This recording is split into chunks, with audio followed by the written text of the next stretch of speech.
What's going on, guys? For this video we are going to be installing a set of traction bars and a set of air shocks on the rear of the turbo Dakota. You can see I've already got the rear jacked up and wheels pulled off, so I can kind of show you what we're going for here, and then we'll get in there and start welding stuff and sending little slag BBs all over the place. So I've got some brackets down here and a drill bit I'm going to need later, but these bars I bought secondhand on eBay probably 4.5 years ago. I've had these for a while. These, I believe, are chromoly tube. They've got polyurethane bushings in the end of them. These are pretty old. Somebody sandblasted and repainted them and put new bushings in them, it looks like, at one point. These bars are not adjustable, which you've probably already noticed. I'm going to try these out, and if I need to get adjustable ones, I can modify these and make them adjustable. So I won't be able to adjust like preload on my rear springs or anything with these, but they will definitely reduce the axle wrap, which is the main issue I'm having. So there's those.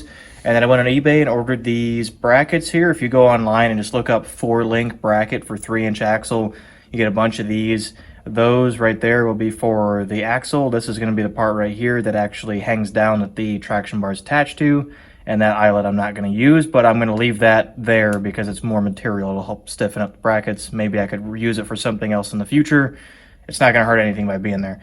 These I bought because just buying brackets pre-cut saves a lot of time. I'm just going to whack the ends off right there and use that part right there and weld it straight to my frame. I might cut it at a little bit of an angle like that so that I can get more weld surface to weld to the frame. So these guys will be going underneath of the frame. This will be going underneath of the axle.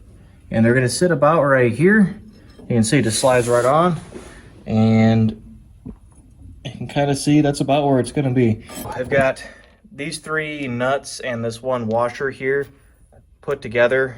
If I bolt 2 brackets around those, it's like just barely wider than the width of these bars. So that's what I'm going to do, is I'm going to bolt 2 of these brackets together with those so I have the width set for the bar, hold them up and eyeball it and weld them into place. That's how we're going to go about it there. We're going to use the old flux core turd here. Thing works pretty good. This thing likes thick metal, so we're gonna go ahead and use it. It's not gonna be the prettiest welds ever, but seeing the underside of this truck, you guys know that I don't care anyway. Flux core has built this entire thing, so that's what we're gonna weld it with. We're gonna go ahead and get 2 of these brackets bolted together. I'm gonna go underneath the truck.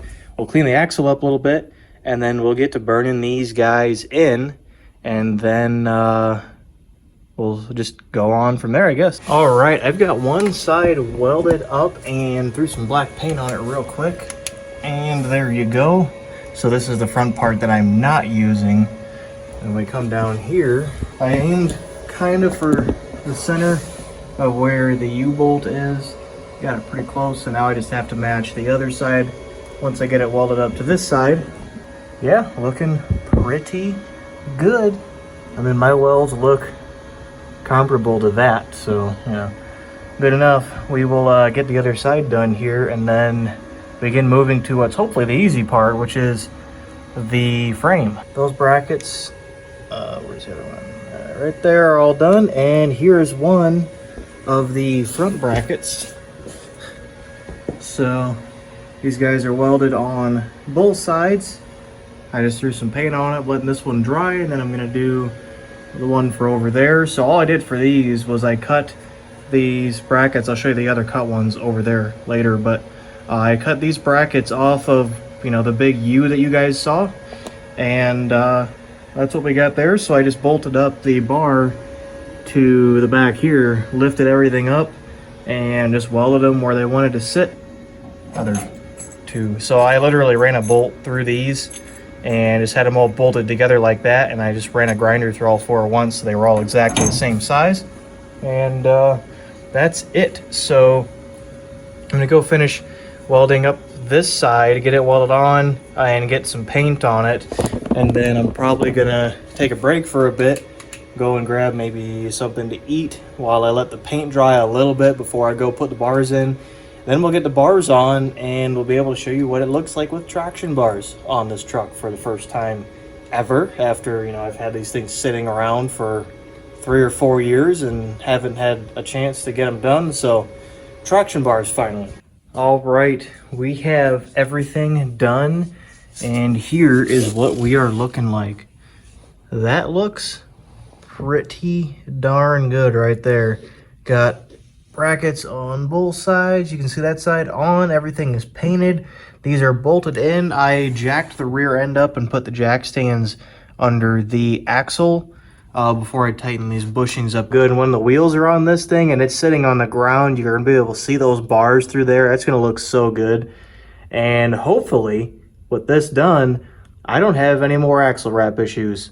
I don't expect this thing to not spin tires because it's still a two-wheel drive, lightweight pickup truck with a turbocharged V8 in the front. But if I can have it just spin instead of hop, that's the goal here. So hopefully this takes care of that problem. And, you know, like I said, I expect some tire spin, but I don't want any more hopping going on back here.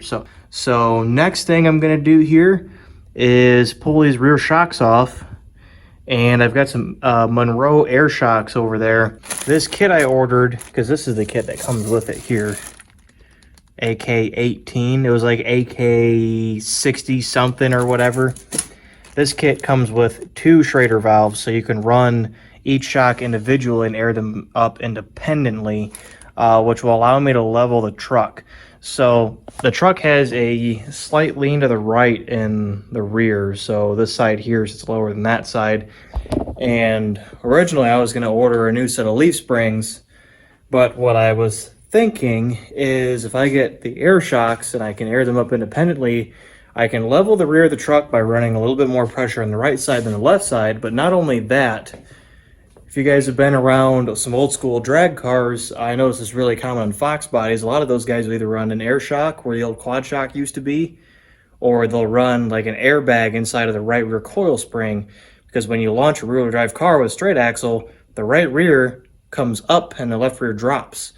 Well, if you put, you know, more pressure on the right-hand side, it'll keep it from being able to compress as far. So that's kind of the idea here. So I'll be able to air up both because you have to have some air in them in order for them not to, you know, tear themselves apart. But I'll put more air in the right side basically until the truck sits level. And hopefully the idea there is that the extra pressure in this shock, or, you know, the right side shot versus the left side, is that it will help keep the axle from twisting up this way as much. It's still going to happen, but it'll happen a little bit less, hopefully.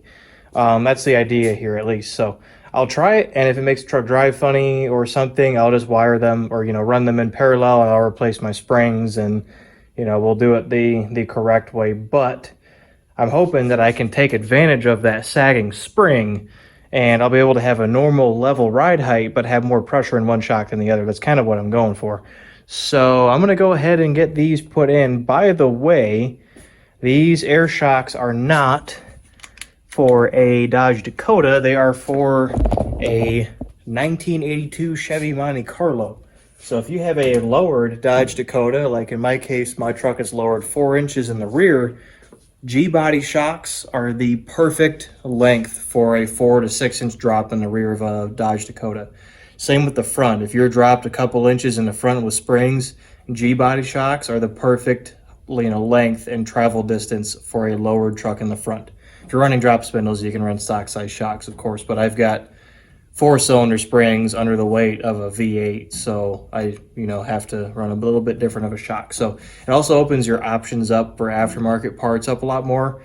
G-bodies, there's tons of aftermarket support for all kinds of stuff. You could go crazy and buy a bunch of QA1 stuff if you really wanted to, but keep that in mind. G-body shocks, I know for sure a 1982 Monte Carlo will fit front and rear if you're lowered on one of these things. So get the old ones out, get these in. Shouldn't take too terribly long. Shocks are pretty easy on these. And then I think that will be the end of this video once the shocks are in and the truck is back on the ground. All right, it is getting late, but we have the air shocks installed and aired up. So I ended up, the fuel cell normally will be in here, so I ended up putting the 2 valves right in front of where the fuel cell is going to sit.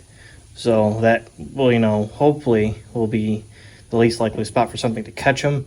I didn't want to put them in the side of the bed because it's hard to reach and then you have to string lines all over the place. This was what made the most sense, right above the frame rail as well. So that's where the Schraders are at. The left one goes the left side, right one goes the right side. The truck lifted up about I don't know, it lifted up about an inch on this side. You can see the height difference now. These the front and the rear used to sit close to levels, a little bit raked. We're about 2 inches higher both sides, front to rear now. Yeah, you guys can see. But I am honestly okay with this, because if I put bigger tires on the rear of this, which I would like to do at some point, this gives me plenty of room, gives me plenty of frame clearance in there, and the truck is still lowered.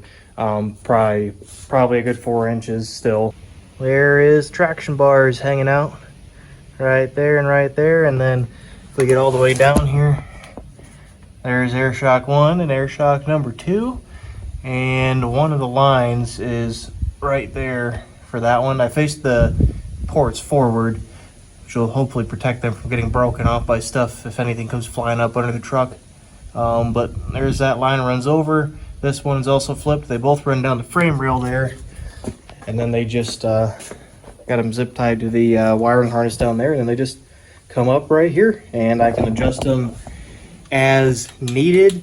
So in the future, if I do change out springs, or if I do something that ends up leveling the truck, I'll be able to just, you know, set them both to the same pressure.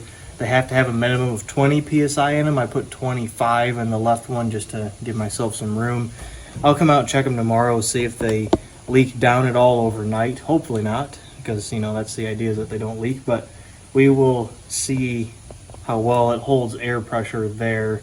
I think at some point I'm still going to have to replace these springs, but for now I think this will work. I can save my money for a little while. We've got the air shocks on there, the truck is sitting level, and hopefully the pressure difference between, you know, the two sides will help also reduce the twisting of the axle, and it'll maybe hook up for the first time ever. So yeah, I think that is gonna be it for this video, guys. Thank you very much for watching. I hope that seeing this has maybe given you guys some ideas on, you know, helping your truck hook up a little bit better.